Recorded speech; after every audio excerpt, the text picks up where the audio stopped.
जय जय श्रीमन नारायण। मैं सीता श्रीनिवास आज आप सबको बताने जा रही हूँ करक चतुर्थी।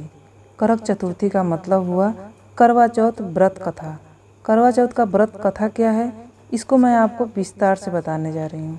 आप ध्यान से सुनिएगा। जो सुहागिन महिलाएं करवा चौथ का व्रत रखती हैं वो कथा अवश्य सुनती हैं। कथा सुनने का फल एक बहुत ही लाभकारी है। सुहागिन महिलाएं इस कथा को सुनकर अपना व्रत ही पूर्ण करते हैं। तो कैसे है ये व्रत कथा, चलिए मैं आपको सुनाती हूँ। तो चलिए सुनाती हूँ करवा चौथ व्रत कथा विस्तार से। एक परिवार में 7 भाई थे और उनकी एक बहन थी और उसका नाम चंद्रावती था। वह बहुत लाडली थी क्योंकि वह इकलौती बहन थी। जब वह बड़ी हुई तो सबको उसके विवाह की चिंता हुई। भाइयों को विवाह के बाद बहन का जाना बहुत बुरा लगा, परंतु शादी तो करनी ही थी।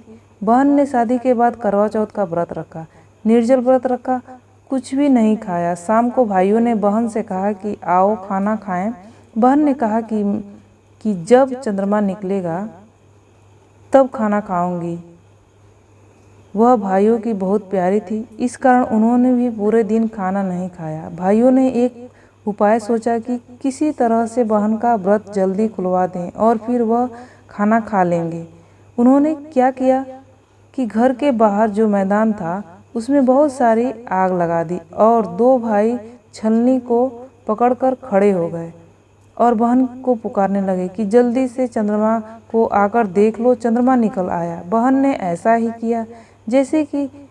जैसे ही बहन व्रत खोलने बैठी, ससुराल से खबर आई कि जल्दी चलो, तुम्हारे पति की हालत बहुत खराब है।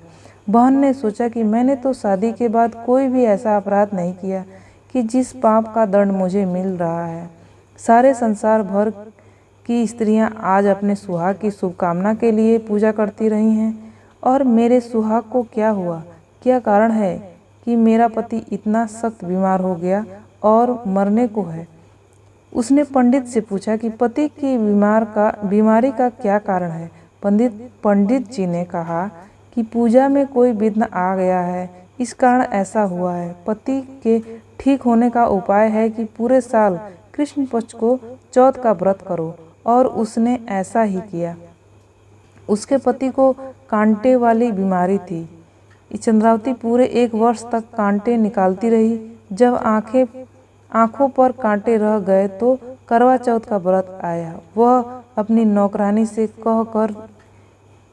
कहकर कि तू इनका ध्यान रखना, मैं करवा चौथ का सामान लेकर आती हूँ। नौकरानी के मन में लालच आ गया, उसने आंखों के कांटे निकाल दिए। चंद्रावती के पति ने नौकरानी से पूछा कि उसकी पत्नी कहाँ है। नौकरानी ने कहा कि कहीं घूमने फिरने गई होगी।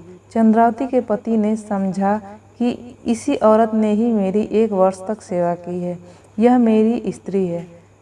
समझा यही मेरी स्त्री होगी और उसे अपनी रानी बनाने का वचन दे दिया। जब चंद्रावती सामान लेकर आई तो उसके पति ने उससे कहा, निकल जा, इसी औरत ने ही मेरी सेवा की है, यही मेरी रानी है। अगले वर्ष जब करवा चौथ आई तो चंद्रावती पूजन के समय अपनी ही कहानी कहने लगी। इस प्रकार वह बहन थी, उसके भाई उसको बहुत प्यार करते थे।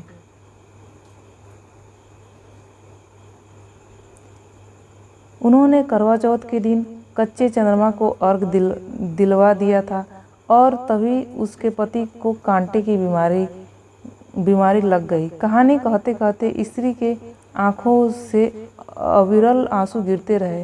रोती हुई उसने कहानी जारी रखी और पति के बुरे व्यवहार के बावजूद उसके दीर्घ जीवन और स्वास्थ्य की कामना की। इस प्रकार से उसकी कहानी पति ने सुन ली तो उसने सोचा कि मेरी असली स्त्री यही है।